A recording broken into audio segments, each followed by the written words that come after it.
தமிழ் சினிமாவில் துணை இயக்குனராக இருந்து பின்னர் கஷ்டப்பட்டு படிப்படியாக முன்னேறி நடிகரானவர் தான் ராமராஜன். நடிகராக மட்டுமின்றி இயக்குனராகவும் தயாரிப்பாளராகவும் இருந்திருக்காரு. சினிமாவில் நடிச்சிட்டு இருக்கும் போதே நடிகை நளினியை காதலிச்சு திருமணம் செஞ்சுக்கிட்டாரு. வீட்டை எதிர்த்து தான் ராமராஜன் நளினி திருமணம் செஞ்சுக்கிட்டாங்க. பின்னாடி இவங்களுடைய திருமணம் எம்ஜிஆர் தலைமையில் மிக பிரம்மாண்டமாக நடைபெற்றது. இதையடுத்து அருண் என்கின்ற மகனும் அருணா என்கின்ற மகளும் இவங்களுக்கு இருக்காங்க. 1987ஆம் ஆண்டு திருமணம் இவங்க 2 பேருக்கும் நடந்த நிலையில் 13 ஆண்டுகள் திருமண வாழ்க்கைக்கு பிறகு இருவரும் 2000ஆம் ஆண்டு கருத்து வேறுபாடு காரணமாக பிரிந்து சென்றனர். இருந்தாலும் நளினி தனது கணவர் ராமராஜனை இன்னமும் காதலிச்சு வருவதா தன்னுடைய ஒவ்வொரு பேட்டியிலுமே சொல்லிட்டு இருக்காங்க.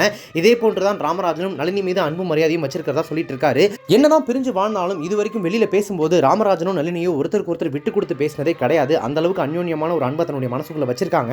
இந்த நிலையில தான் ராமராஜன் மற்றும் நளினி 2 பேரும் சேர்ந்துட்டதா சமீபத்தில் சோஷியல் மீடியாவில் ஒரு தகவல் பரவி வந்துட்டு இருந்துச்சு. அதாவது இவங்க 2 பேரும் தங்களுடைய பிள்ளைகளுக்காக மீண்டும் சேர்ந்து வாழ முடிவு செஞ்சிருக்காங்க அப்படின்ற மாதிரிலாம் வந்து நியூஸ் போயிட்டு இருந்துச்சு. இது குறித்து பேசும்போது ராமராஜன் என்ன சொல்லியிருக்காரு அப்படின்னா, நடக்காத ஒரு விஷயத்தை ஏன் இப்படி பேசுறாங்க அப்படின்றது எனக்கு தெரியல. நானும் நளினியும் இணைஞ்சிட்டோம் அப்படின்றதுல துளியும் உண்மை இல்லை. இனிமே நடக்கவே நடக்காத ஒரு விஷயம் இப்படி உண்மை போல பேசுறதை என்னால் ஏற்றுக்க முடியல. நாங்கள் பிரிஞ்சு 25 வருடங்கள் கடந்துட்டது. தனியாக பழகிட்டேன். இது போன்ற வதந்திகளால் எங்கள் இருவரின் மனதுமே வருத்தமடையுது. எங்களுடைய பிள்ளைகளும் இந்த வதந்தியால் மன உளைச்சலுக்கு ஆளாகிறாங்க. எனவே இது போன்ற வதந்தியை கிளப்பும் நபர்கள் புரிந்து கொள்ளணும் அப்படின்னு சொல்லி ராமராஜன் ரொம்பவே உருக்கத்தோடு தெரிவிச்சிருக்காரு.